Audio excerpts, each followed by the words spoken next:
अब इस पे ज़रा तज्जिया लेते हैं। एक एनालिसिस, बिल्कुल एक एनालिसिस भी बनता है और फ्यूचर ऑफ पीडीएम भी ज़रा देखना है, प्रेजेंट भी क्या चल रहा है और फ्यूचर में क्या हम देख सकते हैं। हमारे साथ मौजूद हैं हु बेटर देन सीनियर तज्जियाकार सुहेल वड़ाइच साहब। वड़ाइच साहब, आपको हमेशा पता होता है कि क्या होने वाला है, हम तो अभी प्रेजेंट की बात बता सकते हैं। तो इस वक्त पीडीएम की पोजीशन ये है कि इस्तीफे नहीं, लॉन्ग मार्च भी नहीं होगा, धरनों वगैरह का मौसम जो है अब महीनों दूर है।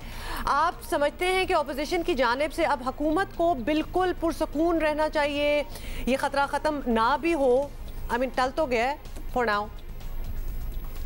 जी हाँ, ये एक आर्जी वक्फा है, रिस्पाइट है, एक हुकूमत के लिए अच्छी खबर है।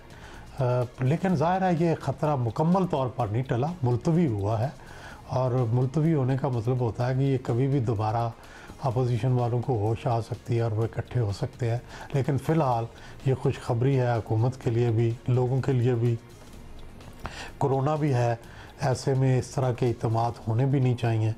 उम्मीद है कि कुछ उस वक़्त तक वैक्सीन लग चुकी होगी जब तक दोबारा लॉन्ग मार्च की जो कॉल है वो दी जाएगी।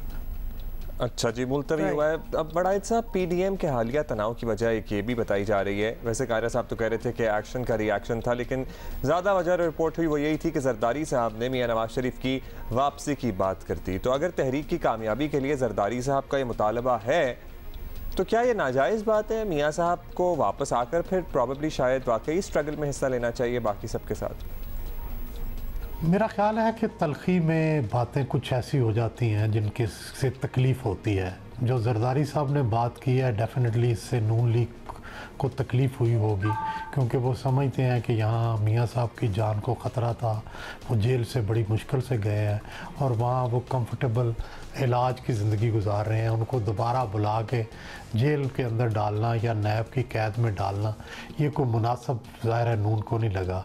इसी तरह जरदारी साहब को भी ये मुनासिब नहीं लगा कि उनकी हुकूमत जो अभी 2.5 साल रहती है उसको ख़त्म करके आप उनको अपोजिशन में बिठा दें और उनके मुखालफों को सिंध में ला के हुकूमत दे दें। तो मेरा ख्याल है दोनों तरफ से नामुनासिब बातें की गई हैं और इसमें मौलाना फजलुर रहमान को जो बैलेंस रखना चाहिए था वो भी नहीं रख सके। वो भी एक तरफ झुक गए हैं, जो कि नून लीग की तरफ उनका झुकाव ज़्यादा लगता है। ज़्यादा बेहतर होता कि वो दोनों परों के नीचे एक मुर्गी की तरह दोनों चूज़ों को समेट के रखते। वो एक साइड पे हो गया, ये कोई मुनासिब नहीं। हालांकि वो बड़े तजर्बाकार हैं, बड़े सीजन्ड पॉलिटिशियन हैं। अच्छा वड़ाइच साहब, कुछ अरसा पहले आपसे ही इस मौजू पर बात हुई थी कि सियासी क़यादत के मसाइल अपनी जगह, लेकिन अवाम के मसाइल भी एक बड़ा चैलेंज है और सैकड़ों के तादाद में हर माह हमने देखा है हुकूमत मुखालिफ मुजाहरे हो रहे हैं। तो अब तो अपोजिशन क़यादत समझेंगे बिल्कुल ही माइनस सी हो गई है। तो क्या इसके बावजूद अवामी सतह के ये एहतजाज हुकूमत के लिए ख़तरा बन सकते हैं, या फिर मे बी अपोजिशन को भी, जो हम पहले भी कहते रहे हैं, कि वो ज़रा अवामी मसाइल पर बात करें? May be it's time for them also कि अपने आप को छोड़ें और अवाम के मसाइल पे कुछ एहतजाज कर दें।